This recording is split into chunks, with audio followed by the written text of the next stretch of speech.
Hello and welcome to the Galloping Gurus, your home for daily horse racing analysis, race previews and expert insights. If you enjoy our content, make sure you hit the subscribe button so you never miss an update. Or for even more in-depth analysis, join the Galloping Gurus membership club at gallopinggurus.com, where you'll receive our exclusive race analysis before the markets even open, giving you access to our thoughts ahead of the day's racing.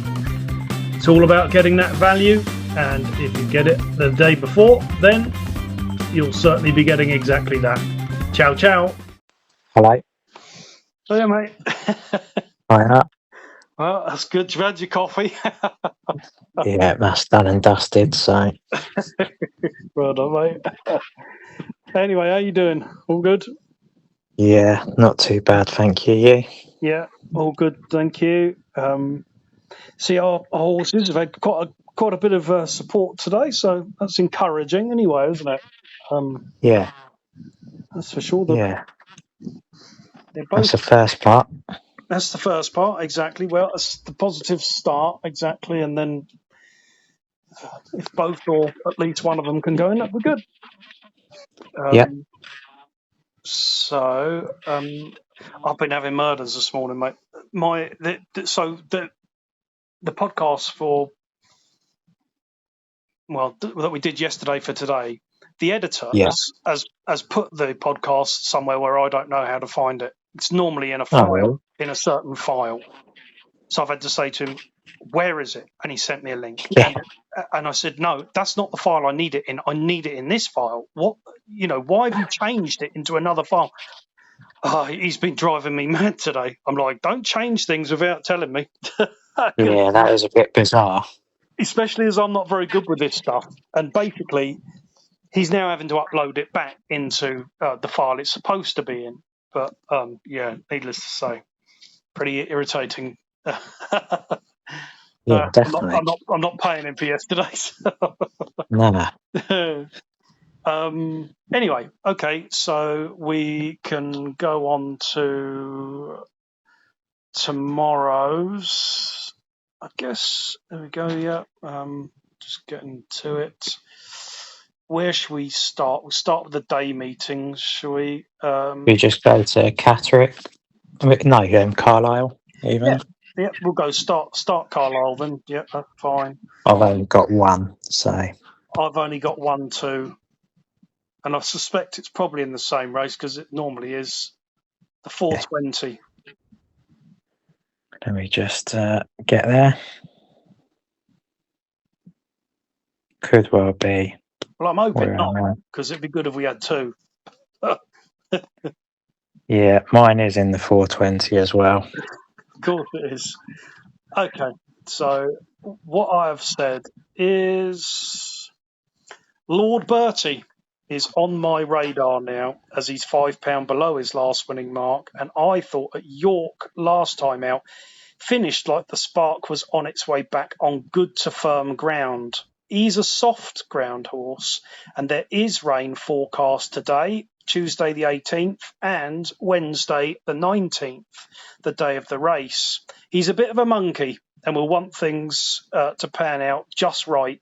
But if he gets a pace to run at and the ground goes in his favour, I'd play very small at double figures. He will be going in at some point soon when the rain arrives because he's well handicapped.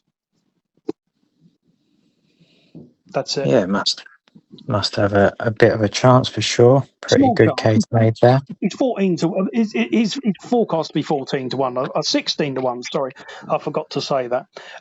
So yeah, it was largely based on big price. If the ground goes splodgy, he is one that will handle that, and like I said, is now well handicapped. I don't know if you watched the run last time at York, but was doing all his best work in the finish, and it would just look like the spark was coming a little bit back there. Dropped £2 and into a race that if the ground did come up soft, it's not a particularly good race, is it? To be honest, Not the best, no. And probably drawn in the right place because they'll come stand side if it is soft ground, won't they? Yeah, You would have thought. I would think so. Yeah. It's all based on price, Max, and potential of the ground. And obviously, I thought that there was a little bit of interest in his run last time, well handicapped. I think that if he was 16s and you chucked a couple of pound at him, I do think that in the near future, when the ground is on the soft side, this thing will. Well, it normally bolts in when it goes in, and I'm not saying that that's what it's going to do tomorrow, but I would chance a small play at that sort of price. Anyway, Yeah. okay, mate. There's obviously another one in there that you liked as well. Well, you know the horse well. It is misunderstood.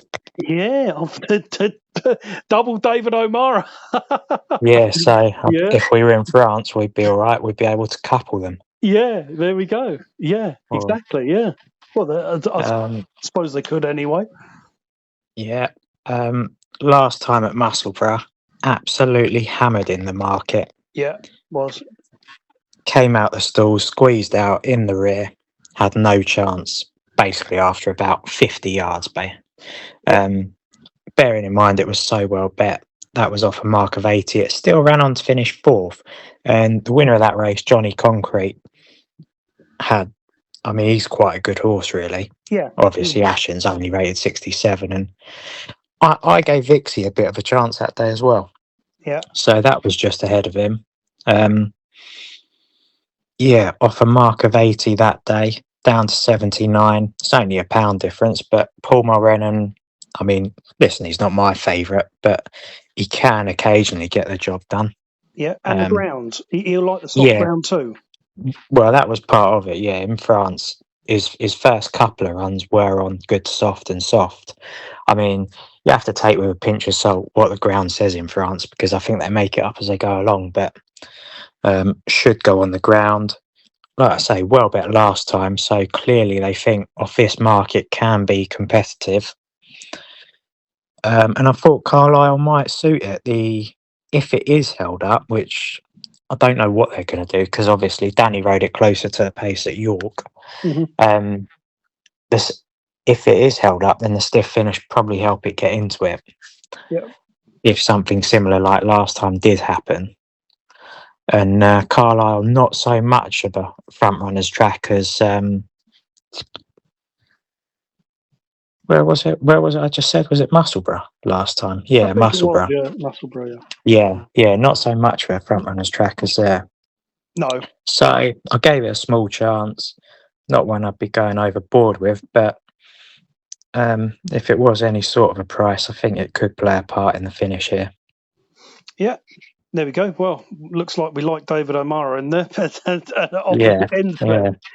So, let's hope he has a winner anyway. Well, there we go. Exactly. I mean, that's forecast to be 15-2, and Lord Bertie 16. So yeah, and both of them, it doesn't matter what happens ground wise, which is a little positive.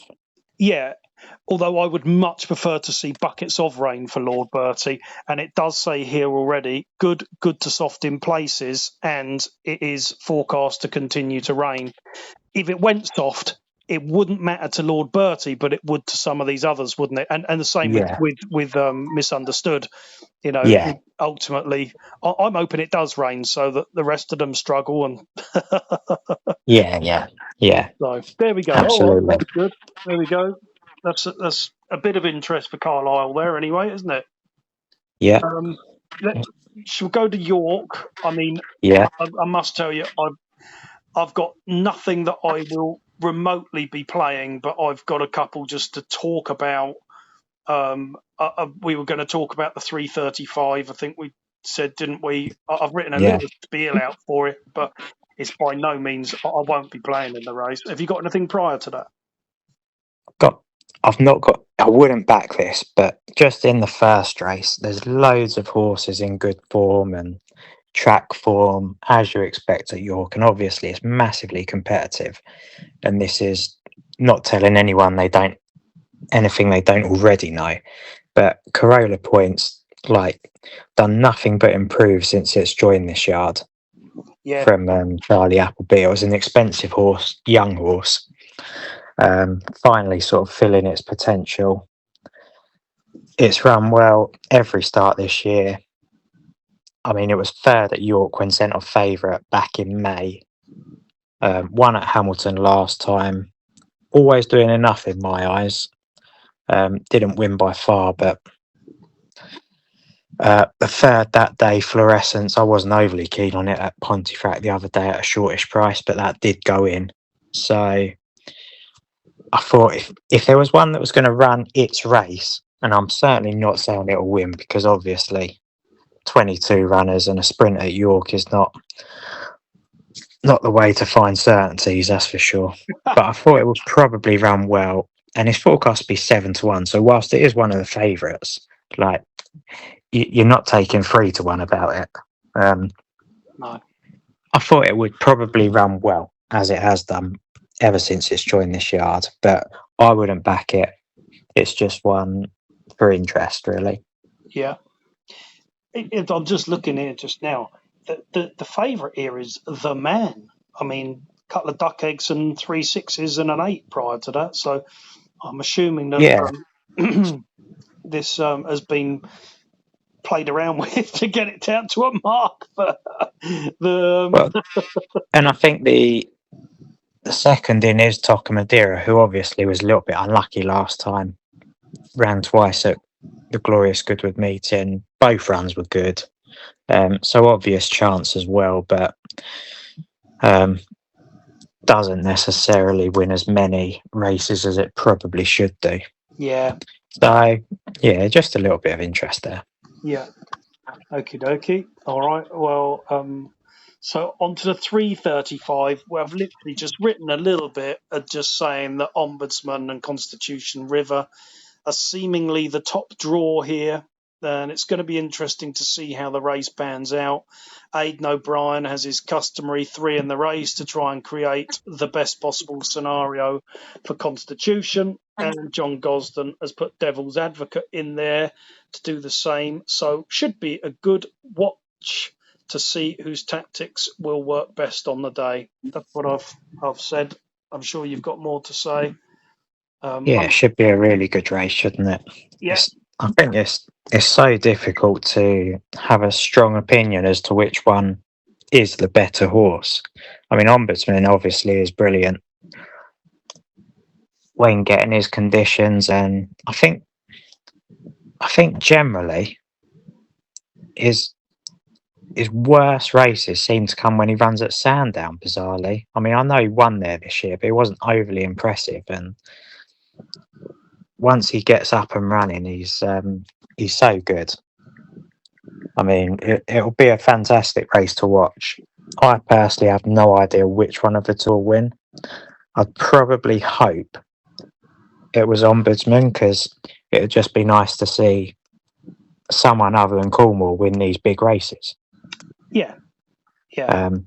That's nothing against them, but obviously, ideally, you do want a little bit of variety at the top. Otherwise, yeah, it gets a little bit monotonous, doesn't it? Yeah. So nothing bad against them, but no, of course not. But ultimately, I mean, you definitely won't be playing in the race. Obviously, I definitely won't ever. I mean, no, it's just not my sort of race, really. I think people will have their opinions as to which one is the better horse, and it will be good to find out, won't it? So hopefully they both turn up, and hopefully it's a good race. Yeah, you've got to pay good money after short prices to find that out as well, though, haven't you? I just, that's from my the thing. perspective, as a person that does this for a living, I do not look at that race and go, "Oh, can't wait to get a few quid out of that." I love to watch these races, and that's what I think in general, most people should do. But obviously, some people do make, do have big punts at these horses, but it's not my MO anyway. No, I think it's made harder from the fact that obviously it's a it's a 3-year-old against a 5-year-old. If it was 2 4-year-olds or 2 Yeah, 5-year-olds, you'd have exactly. a lot of evidence to base your opinion on. But we quite simply don't Yeah, at the £7. moment. So Ombudsman's giving him £7, isn't he? So I mean, like you say, it's a good we'll race be to watch. we'll be wiser after the event. But obviously, that's no use if you're having a bet. No. Okie dokie. But yeah, good race. Yeah, good race. Okay. I've written a small spiel about the 410. Once again, it's not a playing race for me. I won't be, not in the slightest, but I have said that Small Fry looks to have a reasonable chance stepping up in trip after staying on strongly at Goodwood over the mile 6 to finish second. He went up £4 for that run, but he made up good ground to be beaten just 3/4 of a length, and the third was 2 1/4 lengths further behind. He's only 3-1, so I won't be playing as there's not much value in the price, but I think he's the most likely winner. Just an interesting race. Valedictory's in there as well, isn't he? He obviously has done us a couple of times over, hasn't he? When we stuck him up and he should have won, it was pretty infuriating. And then you fancied him the next time with Billy on, I think, and then he'd done us again in the next minute. He's just gone on a spree, hasn't he? He's just like, you couldn't write it. And obviously Ryan Moore riding for James Owen there on Kirchner. Must have a chance, mustn't it? Exactly. That's why I think 3-1 is not a value play. I wouldn't, 17 runners. I think there are others in there that have got chances, and as much as I would think that Small Fry has got a pretty good chance, I wouldn't pay to find out at 3-1. But No.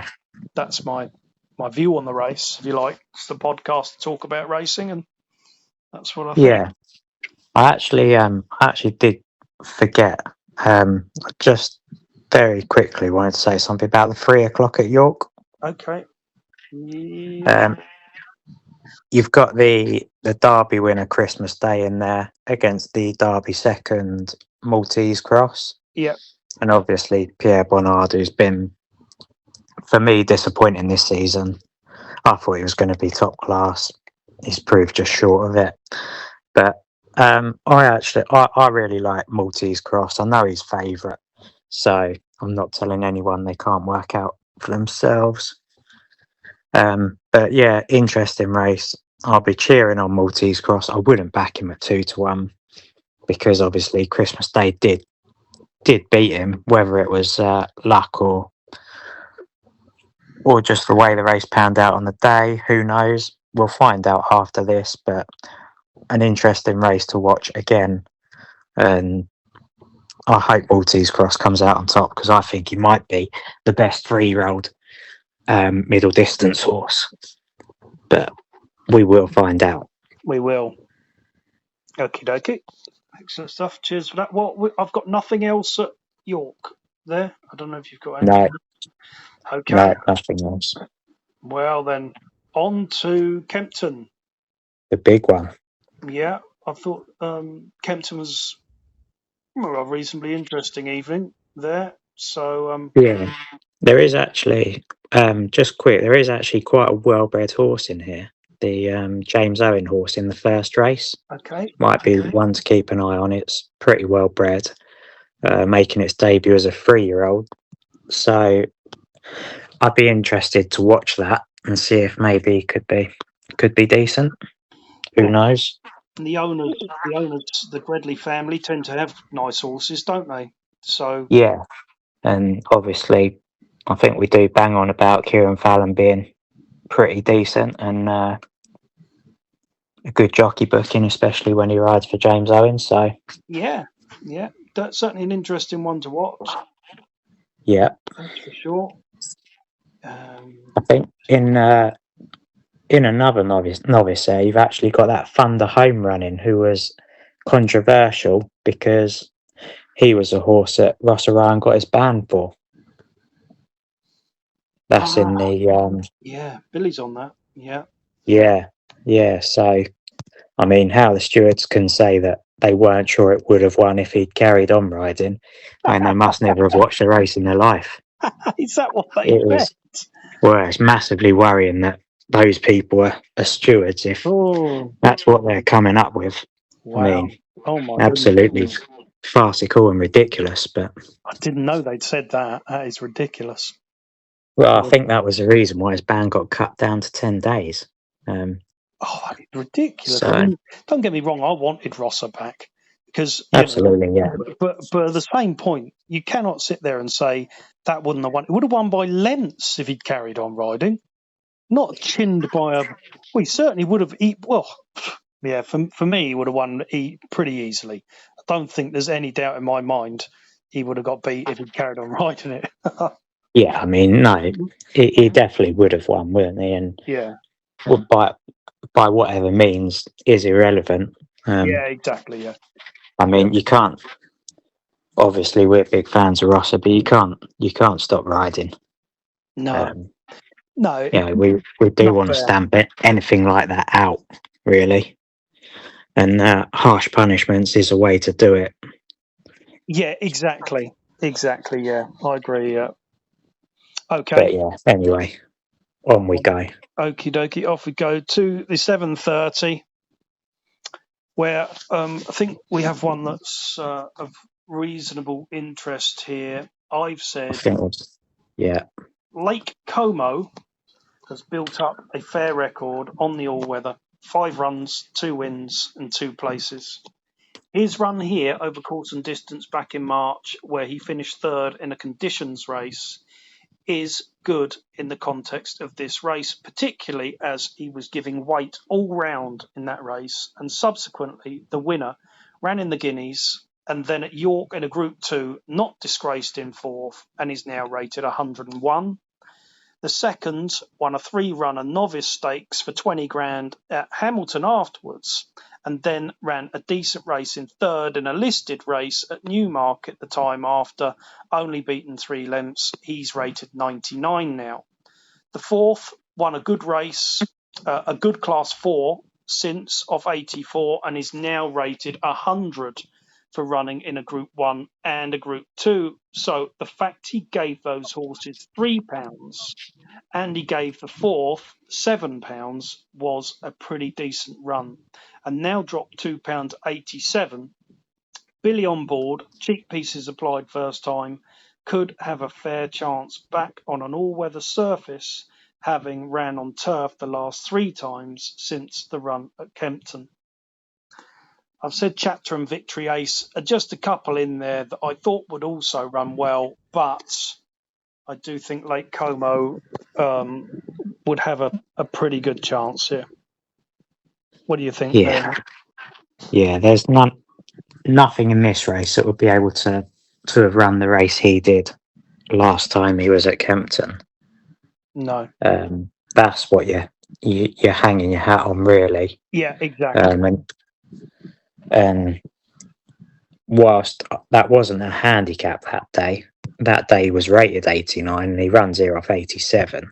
I mean, he's not. I don't think he's regressed £2 since then. I just don't think he's had the conditions to allow him to produce his best. And obviously, being a 3-year-old, he may well still be improving. First time gelding, first time cheek pieces. I think he's got quite a good chance, to say the least. Really, if he turns up in the same form as he did that day behind King's Trail, he'll be very hard to beat, I think. And like you say, the horses in and around him that day have gone on to improve massively, or show just how good they were. Yeah. And Lake Como possibly not had the same chance to do so. The last run being on soft ground, as you said, and might not have been to his liking. Yeah. And the other 2 runs aren't bad anyway, are they? No. The only real disappointing run you'd say was probably at Newbury, but the Newmarket run was not too bad. Yeah. If he wasn't sent off 7-2 favourite, you'd say, yeah, decent run. I mean, the winner's rated in the high 90s now. I think St Anton, and yeah, so I think he's in a race like this.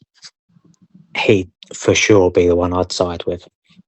Yeah, especially if you can get some sort of prices, because he's forecast to be 8-1, and obviously me and you both hope that the dastardly bookies get it wrong, and that's what we're always looking for, isn't it? We try to divulge into these races and really try to find something that has a better chance than the odds suggest.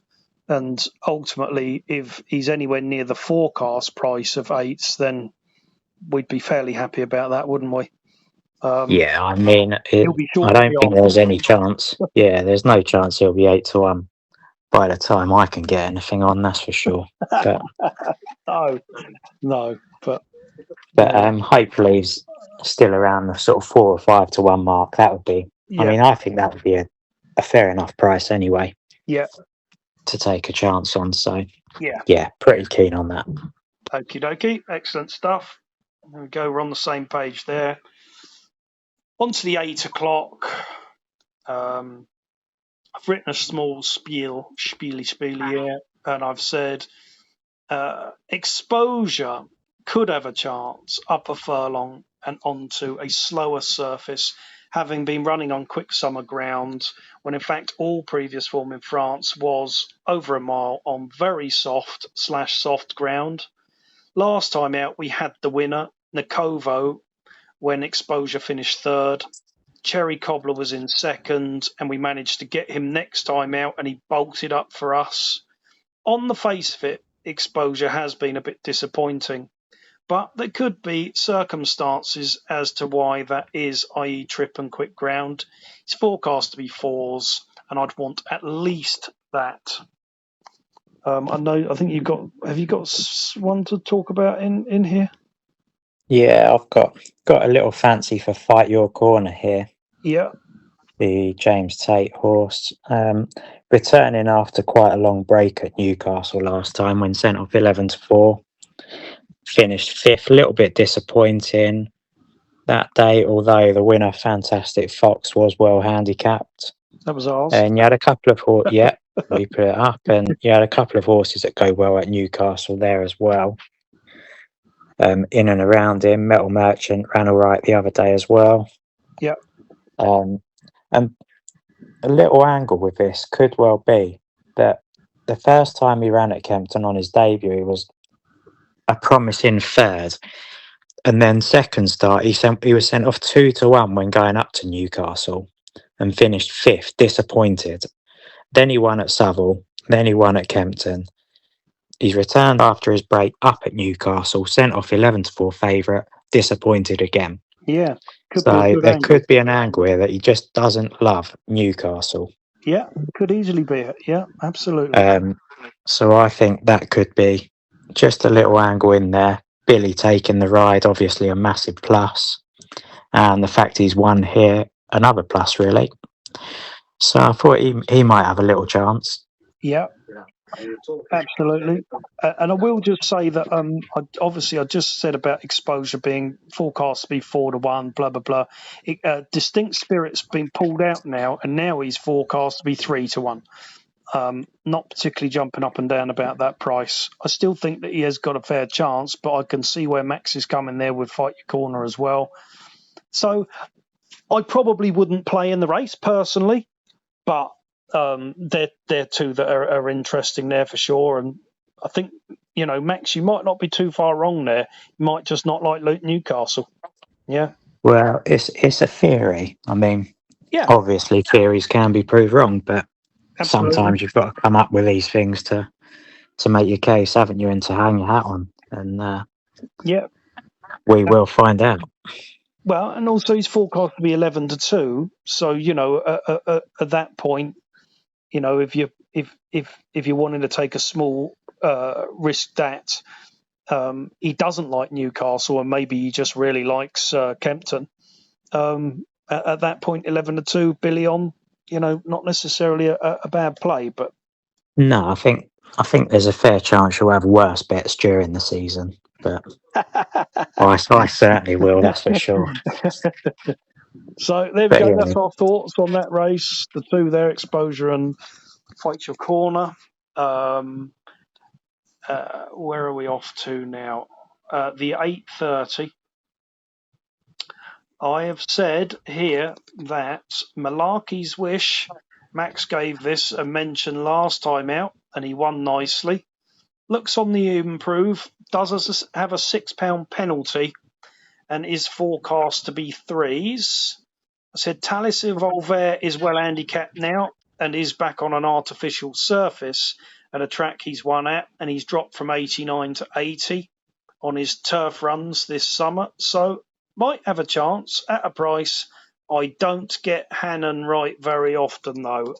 He's my nemesis, unfortunately. And I've also said that Rogue Defence, first time in a handicap, 2 runs on the all-weather, 2 wins, 85, does seem a stiff mark. It's a no-plate race from me, but they're the ones that I was interested in talking about. I don't know if you've got anything that you're keen on. No, I thought it was very difficult because I thought Malachi's Wish, or Malachi's Wish, however you want to say it, won with quite a bit in hand the other day. He travelled really well, didn't he? And put the race to bed quite nicely.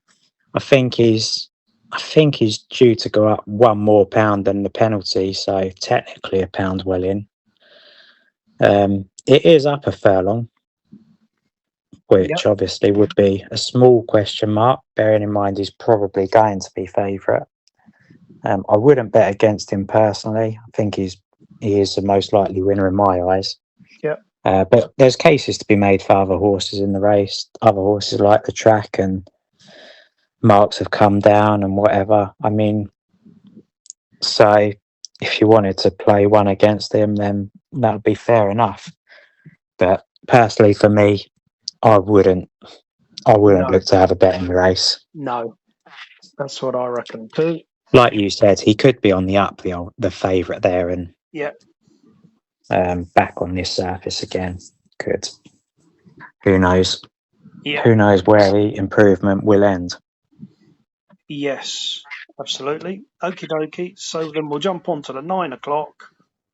I have said Santiago Boy was in draw 14 last time out over a mile here at Kempton, and also gave the field a 2-length head start. So the fact he finished second wasn't a bad effort.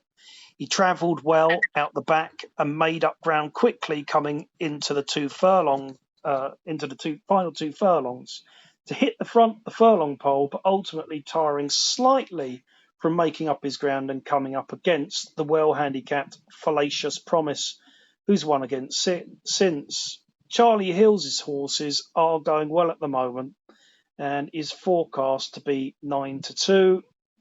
The drop to 7 furlongs, Jason Watson on, could all be catalysts for a good run. That's what I've said. Yeah, I thought he had a little chance as well. Probably going to sit closer to the pace, you would have thought. Yeah, good draw. Yeah, absolutely, yeah. That was the main point. The main reason why I thought he probably would sit closer was because this time he doesn't have to, drawing in 14, you've got 2 choices. You go forward or you drop in, haven't you? Or you go 3 wide and give yourself no chance whatsoever. Yeah, he's due to go up a pound in future races, so he's technically a pound willing. I thought it was quite an eye-catching run personally, and I didn't think this was the best of races in the world, to be honest. And we know that Fallacious Promise. Do you know the funny thing was is that once again we actually stuck up Fallacious Promise the day it got beat, didn't we? Yeah, we did. Yeah, and needless to say, it's gone and won twice since, easily, absolutely bolted up both times. So I actually didn't think that was a bad run here by the Santiago boys. So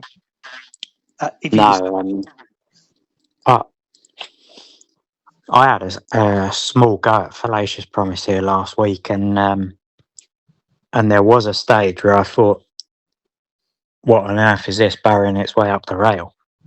And it was Santiago, was it? yeah. So I do think that was a good run. He's definitely got a good chance, for sure. I'd throw in at a slightly bigger price. I'd give Obsidian Verse a little chance here. Yeah. He's stepping back up to 7 furlongs. He did try it first run this year over at Lingfield. Was sent off 7-2 favourite that day. Didn't run particularly well. Then won on his next start at Southall. Whilst the next 2 runs look a little bit underwhelming, at Wolverhampton last time, it wasn't paying to come from the back that day, and he was held up. He was staying on. He probably would have finished 3rd or 4th if he wasn't sort of snatched up late on. And in 5th was 50 Nifty of Martin Dunn's, which obviously we've stuck up when he won at a big price, and then stuck up when things didn't quite go in his favour last time. Yeah. Far Too Fizzy was 4th. That's a decent little yardstick. Vale of Clouds 3rd. Bolted up yesterday. Yeah. The Vale of Clouds. King of Chaos sat prominently. Monsieur Cody. He was a horse who was actually held up with Obsidian Burst, and they were both running on. Obsidian Burst wouldn't have beat Monsieur Cody, but he was probably a neck behind. Yeah.